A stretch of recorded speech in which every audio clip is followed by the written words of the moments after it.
ఎప్పుడెప్పుడా అని ఎదురు చూస్తున్న సమయం ఆసన్నమై మరి కార్యక్రమంలో భాగంగా 29 మార్చ్ అంటే ఆదివారం ఈ రోజు 70 సంవత్సరాల వేడుకలను పాలిటెక్నిక్ ప్లాటినం జూబ్లీ వేడుకలను జరుపుకోవడం జరిగింది. ఇంకా జరుగుతూనే ఉన్నది. ఉదయాన్నే 8 గంటల కంటే పంచాలిటీగా పాలిటెక్నిక్ విద్యార్థులు మన అటెండెన్స్ రాగానే 8 గంటలకు వచ్చి హాజరు పట్టికలో సంతకం పెట్టినట్టు అప్పుడు అటెండెన్స్ తీసుకున్నట్టు వేసుకొని ఇప్పటికీ 1000 సుమారు రిజిస్ట్రేషన్ దాటింది. అంటే దాదాపుగా 1500-1600 మంది దాటిండ్రు. అంటే సాయంత్రం వరకు ఇది కొనసాగుతుంది.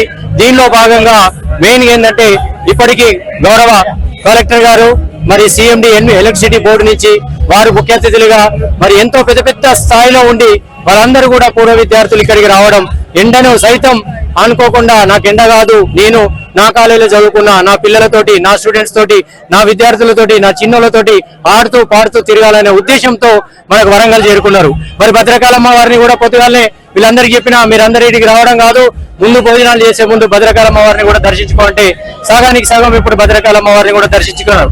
మనకెందుకంటే హన్మకొండ అంటే ఇలా వెలుపు భద్రకాళమ్మ వారి ఆశీస్సులతోటి ఈ 7 పదులు నిండిన పాలిటెక్నిక్ లో మరి ఇంత పెద్ద సక్సెస్ కావడానికి ప్రతి ఒక్కరికి నాతోటి పనిచేసిన నా ప్రతి ఒక్క నా తమ్ముళ్లకు నా అన్నలందరికీ కూడా నేను పేరు పేరున వారికి ధన్యవాదాలు చెప్తున్నా.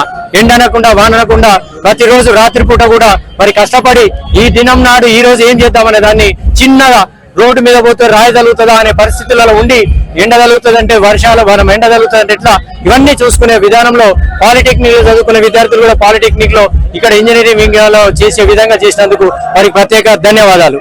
Thank you. పాలిటెక్నిక్ విద్యార్థిగా ఈ అల్యూమినికి రావడం చాలా సంతోషంగా ఉంది. చాలా మంది ఎందరో ఉన్నత స్థాయికి ఎదిగిన వాళ్ళందరూ కూడా రావడం చాలా సంతోషంగా ఉంది. ఈ యొక్క పాలిటెక్నిక్ అభివృద్ధికి అందరం కూడా శక్తి వంచన లేకుండా అభివృద్ధి కృషి చేస్తామని చెప్పడం జరిగింది. సుమారు 1500 మంది వరకు పూర్వ విద్యార్థులు రావడం జరిగింది. అందరూ కూడా ఒక కుటుంబ వాతావరణంలో కలుసుకోవడం జరిగింది.